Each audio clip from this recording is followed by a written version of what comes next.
أصبحنا وأصبح الملك لله ولا إله إلا الله. تعالوا بقى نشوف اليومية بتاعتي كانت كام النهاردة وبفضل ربنا عملت بيها ايه.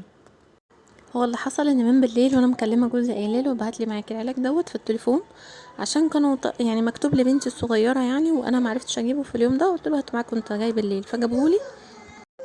المهم طلع ب40 جنيه. فجي الصبح بقى جاي يحسب حق المواصلات اللي هو هينزل بيها وكده، ومحتاج فلوس في جيبه، فما فاضش معاه بقى غير 5 جنيه. قلت له مش مشكله، هاتها، انا عندي حاجات في البيت وتوكل على الله. فان شاء الله النهارده من البيت هنعمل فطار وهنعمل غدا، مع ان ما كانش عندي يعني حاجات قوي يعني، بس هنشوف هنعمل احلى فطار. وسبحان الله مستحيل ربنا يحطك في موقف غير ما تكوني قده. المهم النهارده بقى انا قلت مش هنزل، مش هطبخ قوي والكلام دوت. قعدت بقى ما نزلتش على طول، قعدت شفت اللي ورايا. الماده اللي انا كنت عاملاها دي كنت عاملاها من الليمون اللي كنت عاملاه في الفيديو اللي فات. كنت عامله ليمون مخلل، فالميه بتاعته خدتها ورحت مزوده عليها شويه حاجات وعملتها بتنضف جدا. يعني انا قلت بالمره بقى انا كده كده بعملها بميه عاديه، رحت المره دي عاملاها بميه الليمون عشان تلمع الاستانلس كده وبتلمع كل حاجه. انا كده كده بعد ما بصبن المواعين بحب اصبن السيراميك كده والحوض والحاجات والحتت دي يعني. رحت عامله بقى الخلطه بتاعه الليمون دي، لقيتها زادت نظافه يعني، وخلصت وظبطت الدنيا كده. وبعد كده اشوف هنزل اجيب ايه. او انا مش هشتري غير ربع كيلو طماطم، وهشتري واحده بقدونس وواحده جرجير بس على كده. ان انا كان عندي بطاطس الحمد لله في التلاجة. انا عندي الميه بتقطع على طول بس ما بتقطعش في التلاجة، مش فاهمه الموضوع ده ايه. بصوا نقط ميه كده على طول ما بتقطعش بجد. خدت بقى شويه البطاطس اللي هم يعني كلهم، وسبت 2 بس كده على جنب، ورحت سلقاها. لما بكون عايزه اسلق بطاطس بسرعه بعملها كده، اقشرها اقطعها مكعبات، احط عليها شويه ملح، واقوم غليها غلوتين كده بتستوي على طول. ما بتاخدش وقت خالص. بس في طريقه بقى لما بقلل الميه قوي واقوم حاطه عليها معلقتين زيت كده، بتبقى طعمها زي المحمره بالظبط.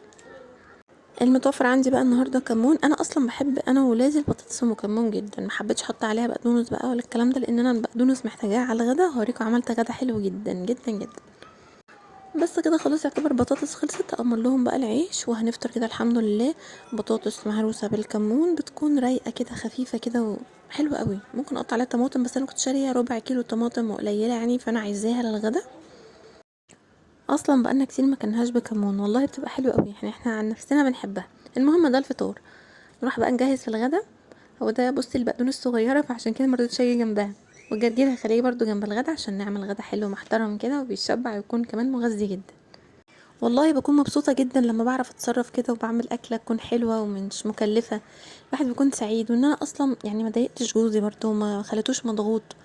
ان والله هم شايلين مسؤولية جدا يعني، مسؤولية جامدة، الحاجة كلها غليت، والعيال عايزة مصاريف جامدة، والبيت يعني ما بيشبعش اصلا فلوس. يعني انت لو هتيجي تقولي هاتي وهجيب وعايزة، هتلاقي نفسك عايزة حاجات كتير جدا.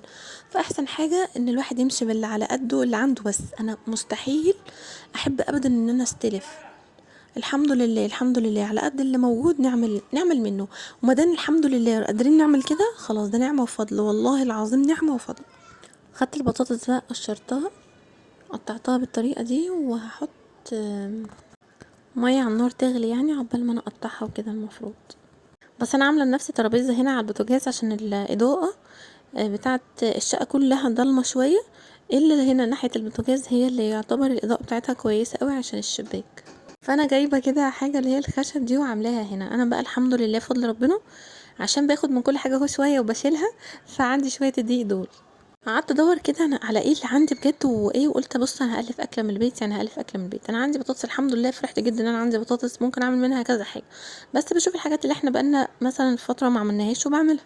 شويه التوابل دول اللي كانوا فاضلين، بهارات فراخ اللي هي كانوا فاضلين لما كنت عامله الفراخ الكنتاكي المره اللي فاتت، خدتهم بقى كلهم. راح اغسل البرطمان بقى وافضيه واجهزه بقى انا احط فيه اي حاجه تانية. وحطيت بقى شويه ملح وخلاص على كده. وهحط بقى الميه تدريجي.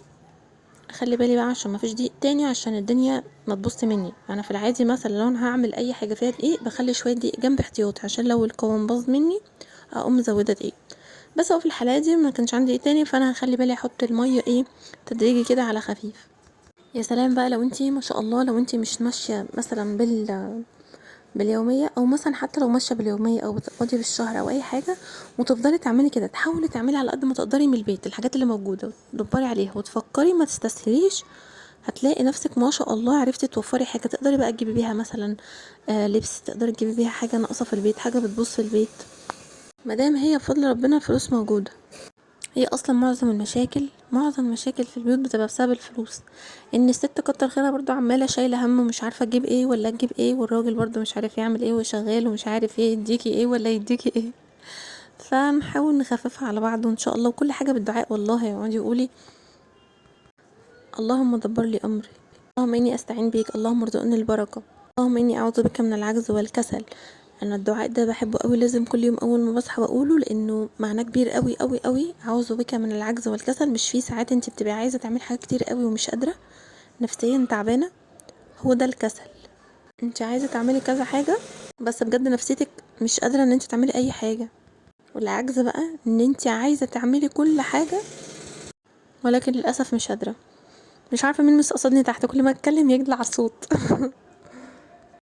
فاكرين بقى لو انتوا كنتوا متابعيني في الفيديو اللي فات اما كنت بعمل كشري، فات لا اللي قبليه كنت بعمل كشري وشلت شويه عدس كده على جنب، قلت انا دول هعمل بيهم حاجه. فانا هعمل بيهم ان شاء الله، طلعتهم بقى النهارده. انا قلت يعني ممكن ابقى اعمل بيهم شويه مكرونه كده، في نوع مكرونه كده بحب اعمله، خلاص مش مشكله. مره تانية هعملها، يعني اكله تانية هتتاكل بعيش، اكله حلوه جدا ينفع تتعمل بالعدس الاصفر او العدس اللي هو بجبه.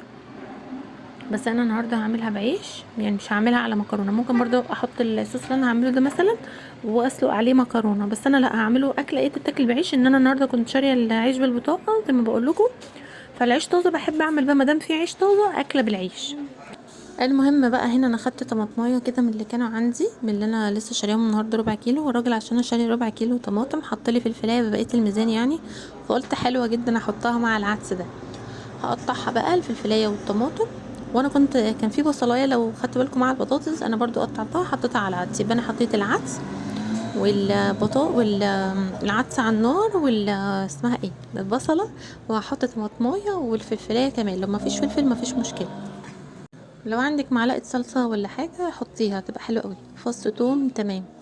بهارات بتحبيها برضو حطيها، كزبره كمون تبقى حلوه قوي، شويه فلفل اسود حلوه قوي. كل بقى ده على الميه اللي هي بتغلي في العدس بالحاجات دي كلها على بعض. عايزه احكي لك حاجه سريعا كده عن الدعاء، كنت قلت لكم الفيديو اللي فات. عايزه احكي لكم حاجه والله العظيم معجزه حصلت، انا بتحصل معايا معجزات كتير والله.